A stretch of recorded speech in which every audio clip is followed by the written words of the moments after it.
محترم ناظرین، السلام علیکم ورحمۃ اللہ وبرکاتہ۔ جیسا کہ آپ سبھی کو معلوم ہے کہ مفتی اعظم پاکستان حضرت مولانا مفتی محمد تقی عثمانی صاحب کے بڑے بھائی حضرت مولانا مفتی محمد رفیع عثمانی صاحب کا انتقال ہو گیا ہے۔ ان کے بارے میں ان کے چھوٹے بھائی حضرت مولانا مفتی محمد تقی عثمانی نے کیا کہا، ہم آپ کے سامنے ان چیزوں کو بیان کرتے ہیں، بتلاتے ہیں۔ انا للہ و انا الیہ راجعون۔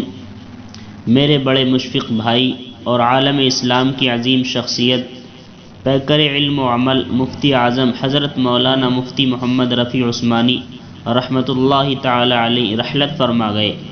انا للہ و انا الیہ راجعون۔ ان کی نماز جنازہ انشاءاللہ اتوار کے دن 20 نومبر کو 9 بجے دارالعلوم کراچی پاکستان میں ہوگی۔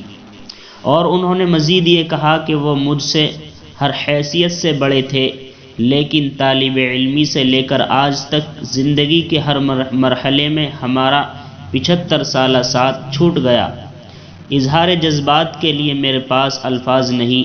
اللہ تعالیٰ ان کو درجات عالیہ عطا فرمائے اور ان کے فیوز کو ان کے لیے صدقہ جاریہ بنائے اور ہم سب کو صبر جمیل کی توفیق سے نوازے، آمین۔ محترم سامعین، روزانہ اسی طرح معلومات حاصل کرنے کے لیے اسلامک ڈیٹ چینل کو سبسکرائب کیجیے۔ السلام علیکم۔